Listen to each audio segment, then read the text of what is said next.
Well, the title of this message is Idolatry, the number one threat. Idolatry, the number one sin. If you look at the Ten Commandments, the very first commandment is nothing before God. So why is idolatry putting nothing before the true God? Why is it the number one sin? Why? And I think understanding a little biblical history will help us. And it's always a threat. And I want to just, I know we talked about this last week a little bit. Just want to say it again. God is so great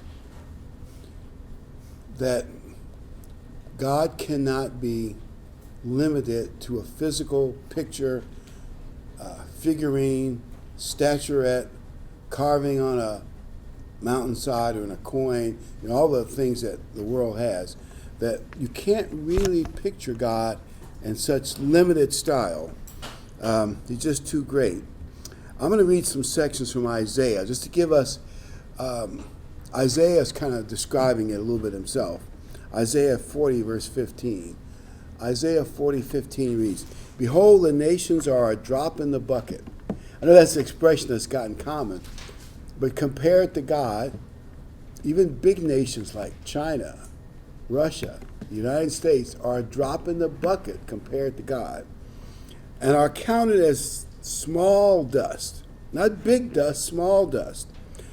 Look, he lifts up the islands as a very little thing, and Lebanon is not sufficient to burn. In other words, in those days, at the famous Cedars of Lebanon, at a big forest. I think it's all been ruined now by the world of terrorism. But they weren't even worthy of fuel to be burned for God, nor its beasts sufficient for a burnt offering. All nations before him are as nothing, and they're counted to him less than nothing and worthless. When David looked at the stars and he said, when I look at the heavens, and David could only see a part of what we now know, David said, what is man that you're mindful of him? Counted as less than nothing and worthless. Verse 18, to whom then will you liken God? What likeness will you compare to him? Even if you got a glimpse of God, you couldn't really draw a picture, even if you're a good artist or carver, to really encompass God. Nothing in our world, physical world, compares to God. God's in a whole new dimension. Not that we understand it, because we don't. We can't see it. We know from the Bible there could be an angelic army could be out in front of this building right now. We wouldn't see it unless God wanted us to see it. Isaiah 40 verse 19. The workman molds an image.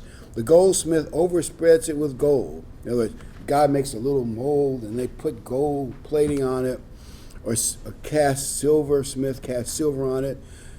Whoever is too impoverished for such a contribution chooses a tree that will not rot. He seeks himself a skillful workman. He carves an image on the tree. That's supposed to be God. And the pagans would carry these things around and worship them. And I'm not being critical. Some of our neighbors have little statues on their front porch to protect them. They're carved images. And they would say, at least pagans said in the past, well, this little carved statue reminds us of the God that's in the sky. But the truth is, idols block us from spiritually worshiping the true God. Isaiah 40:22, same area. It is he who sits above the circle of the earth. By the way, it's interesting that this is, I think that's 27 centuries ago.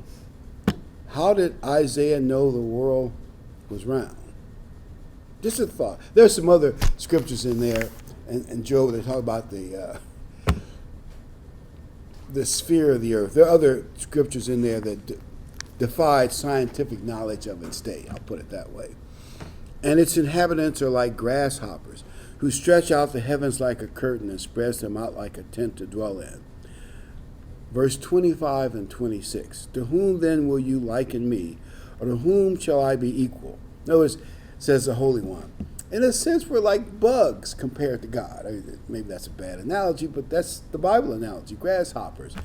And there's nothing that we could build, a statue, carving, no matter how well we did it, played it with gold, there's nothing that'll be equal with God, says the Holy One. Lift up your eyes on high. See who has created these things, and who brings out the host by number, calls them all by name. In other words, God names every star in heaven. And we don't really know for sure, but they have these telescopes that are out there. Once you get away from the Earth's atmosphere, they can see a whole lot more. They think Earth is strategically positioned. And one book, the one about the privileged planet, says they believe God put us in this position so we could see the greatness of the universe. We're in the right place. Our Milky Way is in the right place. Anyway, you have to kind of look at their chart to figure it out, but I think they're right. God put us so we could see the greatness of the heavens. And there's so many stars out there. Billions. And they can't see the end of it. And yet God says he can name every one. You're going to say, well, how is that possible? We don't have to worry about it. God may have naming schemes and numbers and schemes and combinations we can't even compare with. One thing, I was watching this video by several scientists, and they were talking about DNA sequencing. And basically, as the DNA in our body is a binary computer code. They actually figured out in the 60s, but as the years go on, they're understanding it more. It controls your body. And there are a couple other mechanisms too, so it's even more complicated, but that's the main one. And at each DNA, there are at least 20 molecular combinations. And each one has to be perfect for your body to work the way it's supposed to work. Any genetic miscalculation, you get a bad genetic disease, or you just don't exist. It doesn't grow. Doesn't become what it is. And everything on this planet has the similar sequence. That includes whales, plants, all kinds of things. You never even think about it. And they said, well, evolution says it all happened by accident, by chance. And these guys, they had some mathematicians and scientists, and they were calculating the odds of it coming out correctly to be what you're supposed to be. And they said the number was so astronomical that it's unbelievable. And the guy one of the scientists said, he kind of choked. I hate to say it, there's got to be an intelligent designer. He was almost choked on the words because he knew that meant a theocracy, and science is against God because man doesn't need God. We're too smart for that. But they had to admit it. They know more about math and odds and statistics, but when you start seeing the numbers, they play little games about how getting it all straight, only 1 in 1,000, 10,000, 100,000, several million. How is that happening by accident? And also, to make it worse, when there is something goes wrong in a gene, it normally does not improve the species, it actually downgrades it. Usually it makes something go bad, or the thing just doesn't work and dies. Because you think, well, but don't genes, doesn't something bombard it and the gene comes up with something new? Well, the odds when it comes up something new, it's not going to work. It's going to go down, not up. And I know evolution says we're evolving higher and higher and greater and greater. Actually, that's not really true. And even, I'll just give you one example that I looked into many years ago. They took something like dogs, and they discovered that dogs who in the wild live in a very cold climate will have thicker thicker fur. Actually, you know what the greatest thing is? The fur on a polar bear is unbelievable. It's hollow. That's why it looks white, but it's hollow, all the hairs. It is unbelievably good in holding in heat. I saw it in a science special, if I could describe it. That's why the polar bear can live in the Arctic. Most animals during the Arctic winter, they have to go underground, they hibernate. But the polar bear can stay out there and hunt seals and do all that. It's a blizzard, and it's, minus 100 degrees Fahrenheit. But the polar bear was designed for it. I wish I could hear that description. But it's unbelievable how good his fur is. But getting back to the dogs. And then dogs who live in warmer climates don't have that. But what they discovered is that the original set of dogs had the genetic potential to adjust. In other words, it's in a part of its gene sequence with some adaptability. But if you take a dog where all the genes didn't survive, that didn't have the long, tough fur, and you take that dog and you put it in a warm climate, it will not be able to adjust. It'll keep that fur. Hope I've made that clear. In other words, the genes to do all that stuff are there in the general dog who can, he's got the potential to go various ways, and the ones who have the right traits will proliferate, and the ones that don't will die off and not do well or have to migrate somewhere else. In other words, genes are limited. Once you get certain gene sequences, there's only a certain amount of adaptability. But even building in adaptability, doesn't that tell you intelligent design? It does, doesn't it? But it has limits. Anyway, getting back to what he said here. Who brings out their host by number? Who calls them all by name? By the greatness of his might and strength, of his power, not one is missing. And God is awesome, and he cannot be pictured by our physical creativity. And idolatry blocked Israel from at least a reasonable level of worshiping the true God. And Jeroboam was worried about losing power when God gave him the northern 10, because he said Israel and Judah had one religion, and it was centered in Jerusalem at the temple. And he said, well, wait a minute. If our people keep going several times a year to Jerusalem, whether under the influence of my now new rival, I could lose control. And I don't want that. And by the way, in the ancient world, most rulers, most city-states, countries, empires, had their own god or their version of a god, and the emperors controlled the priests, and it was all part of a power thing. Even when America had American Revolution, the King of England was a titular head of the Church of England. So you can see how that all worked.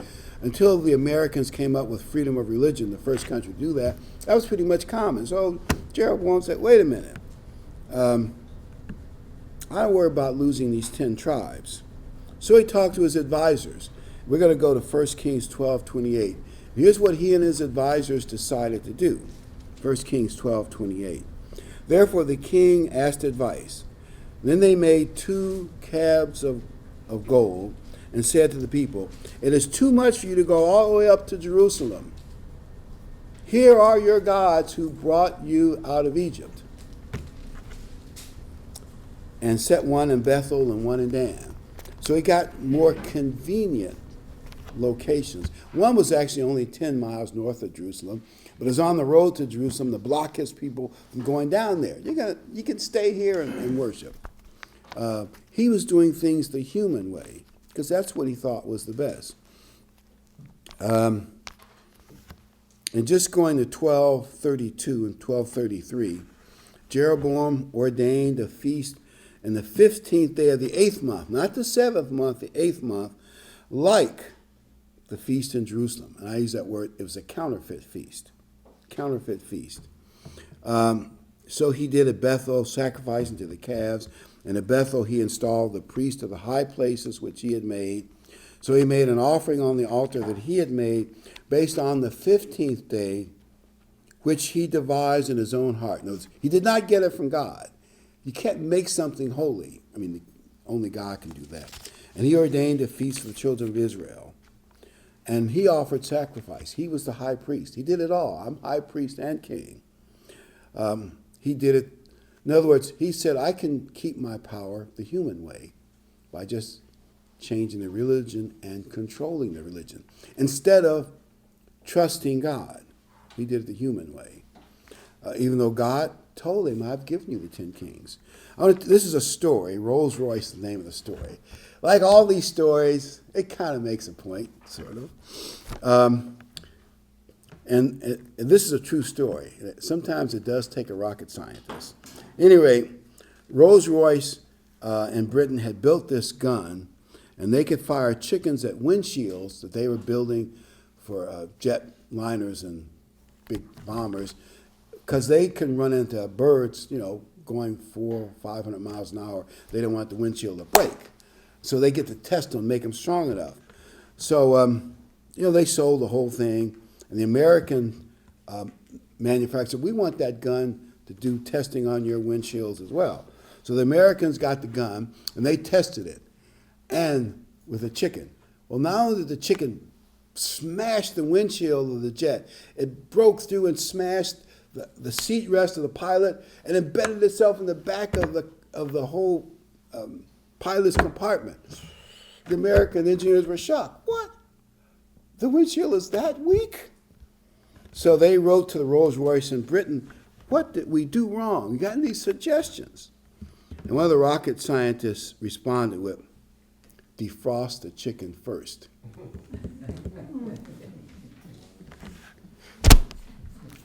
Americans love convenience. Take a frozen chicken, put it in the cannon. Well, that was Jeroboam. He did it the human way. And he got more power for himself. So how did God feel about all this? How did God feel? 1 Kings 15:30. Actually, God's criticism of Jeroboam's counterfeit religion is in the Bible, I think it's 25 times. That's, for the Bible, that's a whole lot of criticism. But we'll just read a few of them. Verse 30. Because of the sins of Jeroboam, that is creating the counterfeit religion, which he had sinned and by which he made Israel sin. In other words, it was bad for the country. Because of his provocation, which he had provoked the Lord of Israel to anger. And it blocked people from having the kind of relationship with God that would have been a lot better for them. 1 Kings 20, verse 30. 1 Kings 12, verse 30. 1 Kings 12, verse 30. 12:30. And this thing became a sin, for the people went to worship before the one, and even unto Dan. And he made a house of high places, which also God didn't like, and made the priest of the lowest of the people, which were not the sons of Levi. So in effect, what he did was take the Bible away from the northern people of the northern 10 tribes. Because printing didn't exist in those days, so Bibles and scrolls were very expensive to make, and only a few were out there. So basically, the Levites were taught by other Levites who read the scrolls, God's laws and the first 5 books of the Bible and the things they needed to know, the laws and rules. So in effect, the Levites were like, if you want to use the term, spiritual lawyers and judges. They were, and they did some other things related to that, health inspector. They were walking Bibles. So if you were the king, Jeroboam, and you wanted to change the truth, and you said to yourself, well, what could get in my way? People who know the Bible, who know, for instance, that Exodus 32 says, making a golden calf was a disaster. God really came down hard on the Israelites for that. Bad, bad, bad, bad, bad. Well, but when you get rid of the Levites, you get rid of the people that know the truth. You get rid of the Bible. The men he picked either didn't know Exodus 32 about the golden calf, or they could care less. Maybe both. They didn't know and they could care less even if somebody mentioned it to them. They were, in those days, being a priest, you got to wear this beautiful robe, and I'm sure they got paid a reasonable salary. That was a good gig. They did it for the money. They would preach anything he told them to preach for the money. There's even a book I read that claimed that Margaret Sanger got certain ministers to speak up for abortion, because back then it was very unpopular, especially with Christians, to help her push the movement, and she bribed them with money. If that's true, oh well. You get the point, though. Isaiah 30, verse 10 to 11. Now, this scripture applies to all false prophets in Israel's history, but there's a certain point I want to make. Isaiah 30, 10 to 11. And maybe may have been self-deceived too. They may not have realized they were false prophets, maybe some of them. Isaiah 30, 10. Who say to the seers, because that's what a prophet is, he sees the future and God's will, do not see, and to the prophet, do not prophesy to us right things. Speak to us smooth things, something we want to hear. We want to hear that it's okay to be like the rest of the world. Prophesy deceits. Get out of the way. Turn aside from the path. Cause the Holy One of Israel to cease from before us. In other words, we want you false prophets to block stuff from the true God that we don't want to hear, that we don't want to see. And that's what they did. They blocked the pathway to understand God better for the people. 1 Corinthians 10:14. 1 Corinthians 10:14. Therefore, my beloved, flee from idolatry. And now, Paul really emphasizes it in 1 Corinthians 10. Flee idolatry. And he really emphasizes it. By the way, excessive covetousness, the Bible says, can also be idolatry. Let's look at idolatry in the modern world. What kind of threat do we face? Unless you're in a certain church or two that does a lot of these statues and magic coins and the kind of things, you don't have to worry about little trinket gods that you carry around to remind you of the God in the sky. But in the modern world, we can get obsessed with things. And anything that becomes more important to us than God is an idol. So let's look at some of the modern day idols. And obviously I'm speculating on things that I've read, and there may be more, but just some things to think about it. One writer said maybe the number one thing could be your own self-image. Your own self-image. What God wants us to do is worship him in spirit and truth, led by faith, not worship him based on physical things we see. Now, I saw this TV commercial. Some of you might remember. There was this man. He wasn't really all that handsome, but I guess he was reasonably handsome. I don't particularly like male models, but I guess what you like. But he was reasonably handsome. But he had a great set of muscles. The great six-pack and chest and arms. And he was looking at himself in a mirror, and he was bragging about, I couldn't help looking at myself, looking at people, looking at me, looking at all the women, looking at me. Some of you might remember the commercial if you've ever seen it. He made an idol of himself. Now, if you spend many, many hours in the gym and you're taking steroids and all kind of other boosters and stuff, I got a cousin. Anyway, I'm going to that. And you spend your time building your body, and so you even in cold Thanksgiving days, he'd wear this little thing where his arms were out to show all his biceps. It was kind of funny. Anyway, but some of you know what I mean. You can make an idol of your own self-image and spend time admiring yourself in the mirror. And there may be varieties of that I haven't thought of, but you get the idea. Maybe the number two thing could be money and materialism. We're in a materialistic world, and you want to brag about the money you have and look at this car I've got. I was watching this car go by. It had these hubcaps that sometimes they spun, and then they spun in opposite ways. And it was making the car stand out like, man, look at that car. Look at those silver hubcaps. And I assume it was some gangster, well, maybe it wasn't a gangster, but anyway, trying to show off how fabulous he was by the car. And the way that some of you might have seen hubcaps like that. You know what I mean. I'm not saying it's wrong to have a nice car, nice stuff. But if you love that sort of thing more than you love God, you're making an idol of it.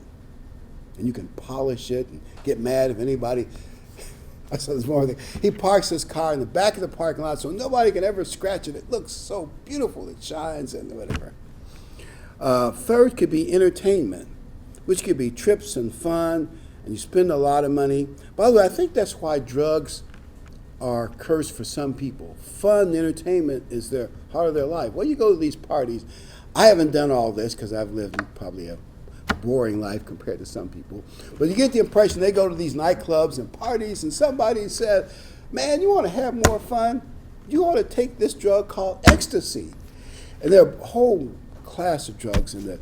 And I think China and a lot of the world is funneling drugs, they claim, to American cities, big time money they're making. And you take the drug and you get a high, you're having so much fun. Or they have fun with their movie stars, TV stars, and sports stars.